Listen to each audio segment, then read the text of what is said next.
এটা খেডা আমগালা খাইতে রাখে কখনো দেখি নাই। তাই তো দেখতেছি। তুমি কে ভাব?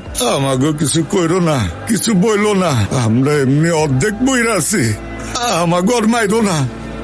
ভয় পায় না কাকা, আমি আপনাদের কোনো ক্ষতি করতে আসি নাই। তাইলে আপনি কে? আমি টাইগার, তোমাদের মতোই সাধারণ মানুষ। চাচা, টাইগার আসছে বাঘের ডেরায়।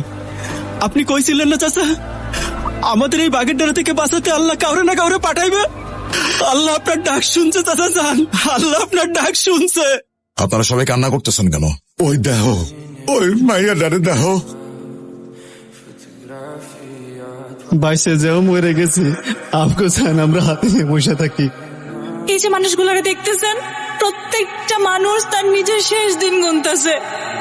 প্রত্যেকটা মানুষ জিন্দা লাশ হয়ে আছে এখানে। ওই সিনাত আকরাম তার পোলা ইব্রাহিমের যন্ত্রণায় প্রত্যেকটা মানুষ জিন্দা লাশ হয়ে আছে। আপনি হয় আপনারা বাঁচান, নাইলে আমগো বাপ মায়ের সামনে আমগো ইজ্জত যে কোনোদিন নিয়ে নিব। আমার ভাইটারে ওরা তুলে নিয়ে গেছে, ভাই আছে না মরা গেছে তা কিচ্ছু জানে না, কিচ্ছু না। আর একটা অসহায় মেয়ের দিকে যদি হাত দেস, তাহলে তোর লাশ ফালাইতে আমার ন্যানো সেকেন্ডও লাগবো না। টাইগার, তোরে অনেকবার কইছি নিজের নামটা তুই এত সিরিয়াসলি নিস না। তুই খালি বারবার তোর নিজের নামটা সিরিয়াসলি নিয়ে নেস। চাইলে তোর এই জায়গায় খাইয়া দিতে পারি। তোরে মারতে আমার অস্ত্র লাগবো না, এই আতি যথেষ্ট।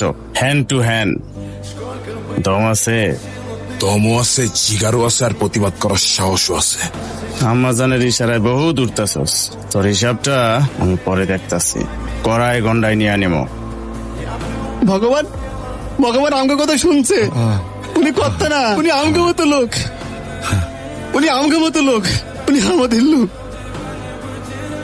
শ্যামনগরের মানুষ জানতো একদিন সত্যিকারের বাঘ আসবে, আর সেই বাঘ শ্যামনগরের মানুষকে বাঁচাবে, নতুন স্বপ্ন দেখাবে। তুই ওর কাজে বাধা দিচ্ছিস কেন? আমাজান, ওর কত বড় সাহস, ও আমার কলার ধরে। এই শ্যামনগর আমার, এই শ্যামনগরে আমি যা ইচ্ছা তাই করুম, যারে খুশি তারে উড়াই আনমু।